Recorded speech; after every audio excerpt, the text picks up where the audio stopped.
A very distinctive area of doll collecting are what collectors refer to as all-bisque dolls or all-bisque mignonettes. The mignonettes particularly referring to the examples that were made in Paris in a really distinctive tight period of time, appearing about 1877, and by the mid-1890s they were no longer referred to as mignonettes and they basically did not exist anymore. So a very short period of time.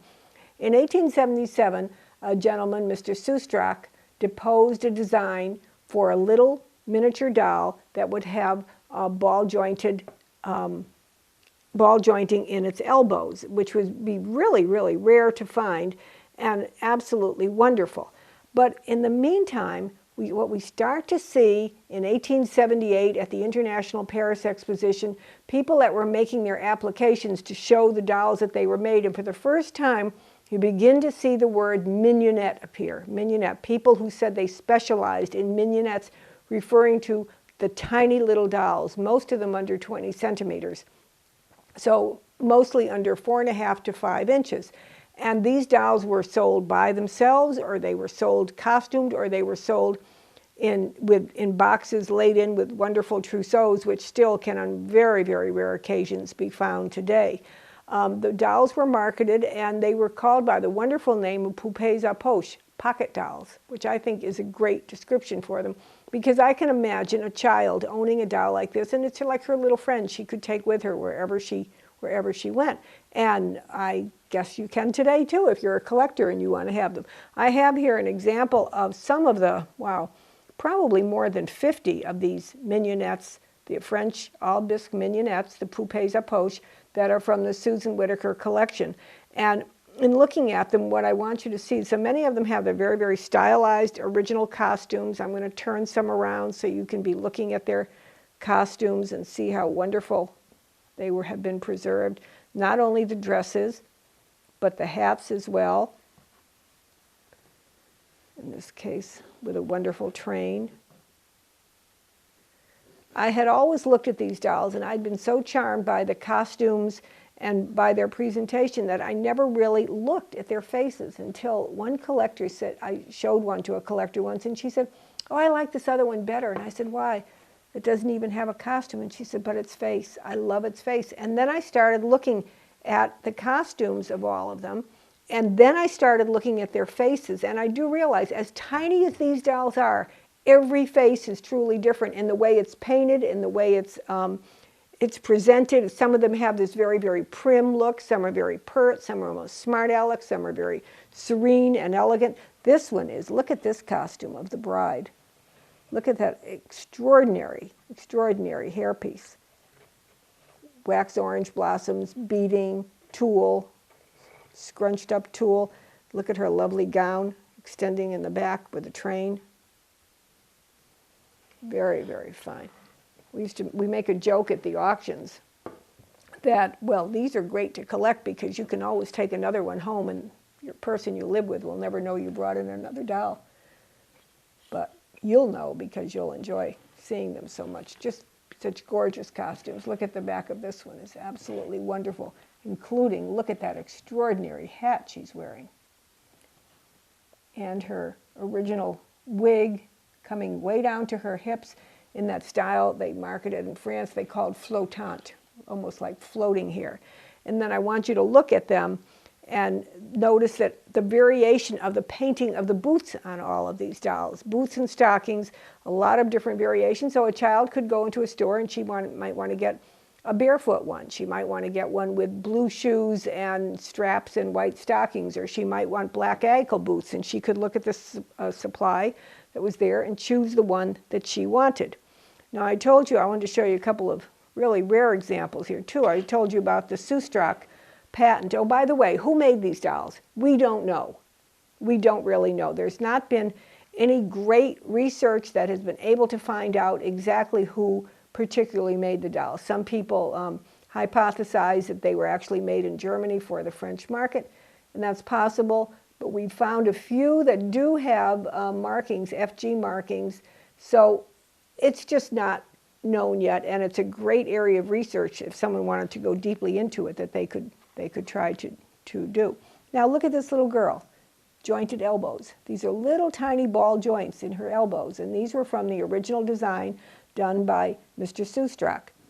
And I have another example here of the same thing with the jointed elbows. This is a different style, excuse me, I wanted to show you. This one is different and it's very similar to this. It's not the ball joint, but it is the attached jointing on the bottom arm that goes into the upper arm. Very, very rare to find. And this one not only has that type of arm, but she also has the same jointing on her lower legs, which is very, very different and very unusual. The ball-jointed elbow dolls designed by Soustrak almost invariably will have bare feet. And when they were sold, they really weren't sold with little shoes. They were sold with like silk ribbons tied on them to appear to be like little satin slippers. And when you talk about face, okay, doll collecting is very subjective. People call and they'll say, well, I want you to tell me which doll should I bid on at auction? Should I bid on this one or this one? And I said, oh, please don't put me in that position. I'll tell you what I think are the strong points of each, but each person chooses the face and the doll that speaks to them, as I talked about earlier. And this is a little doll. If I were a collector, this is a doll that speaks to me. I think she has the most wonderful face. Imagine, think of how tiny she is. She's less than the size of your thumbnail. And that face has so much painting and design that went into it. Such a pert expression, so highly characterized. And then her wonderful, wonderful body with very elongated, sturdy arms and sturdy legs with little bare feet. This is a wonderful doll.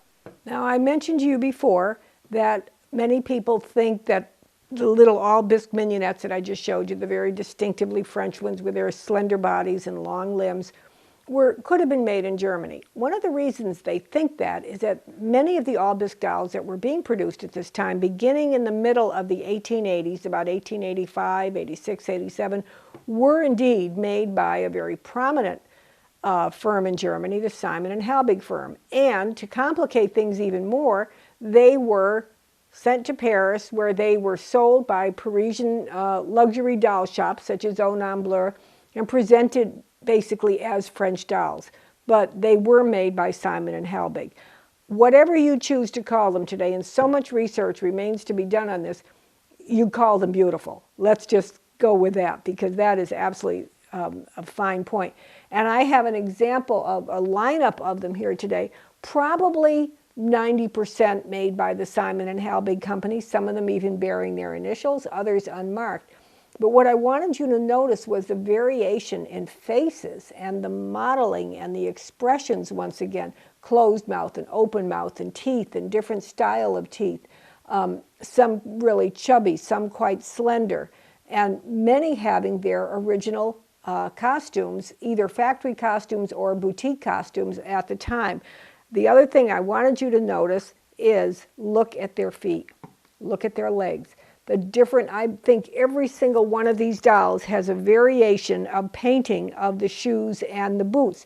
You have ankle boots, you have shoes, you have two-laced shoes, you have six-laced ankle boots, you have variations in color from gray to black to brown. And the stockings, you have yellow stockings, you have the very, very famous signature Simon & Halbig tall black stockings that were popular about 1895.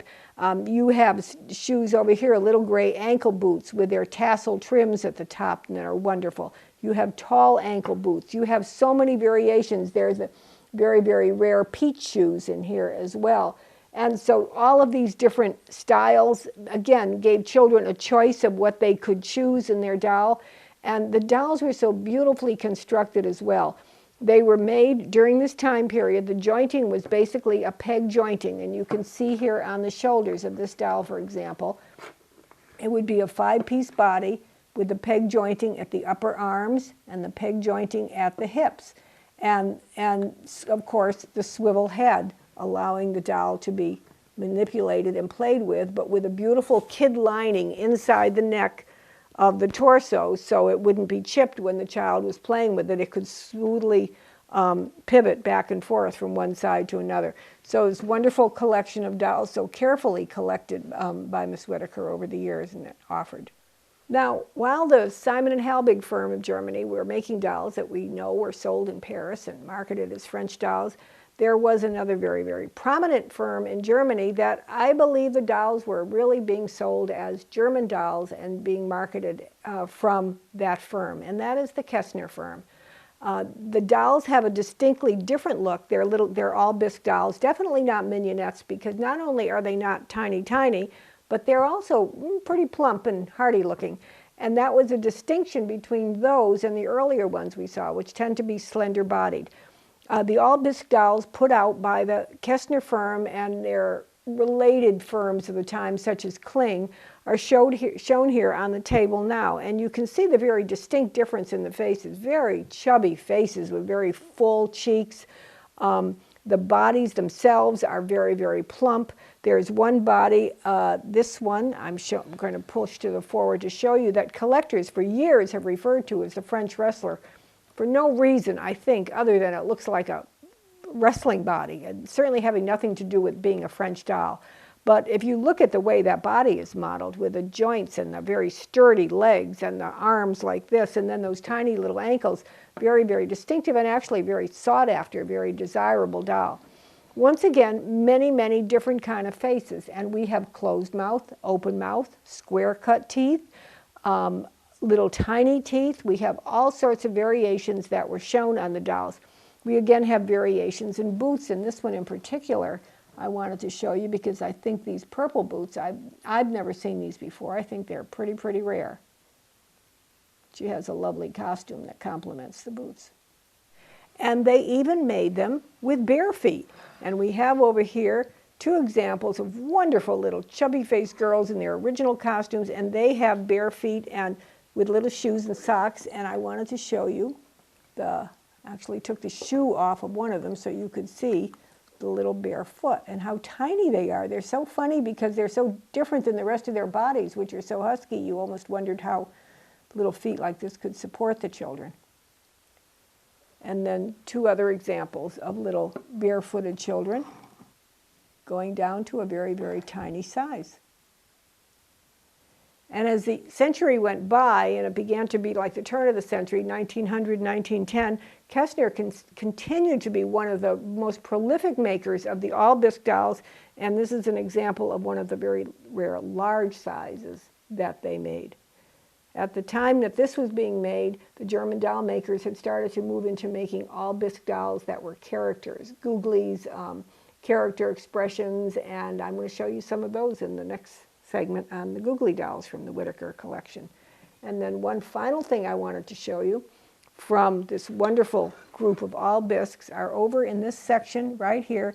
We have the very, very rare Kestner dolls, all bisque dolls with jointed knees and wonderfully bent elbows and designed so the doll could be sitting, as shown here, or the doll could be kneeling and could have these wonderful poses. And with these, I wanted to show you, we have an example with green boots, two examples with gray boots, and an example with little brown boots. And they're absolutely wonderful. The whole doll was modeled so particularly to have little folded fists and just really great design and articulation of the whole body. These are extremely rare dolls to find. Must have been very, very difficult to make without losing parts of them, putting them together, and they're just so rare and so wonderful.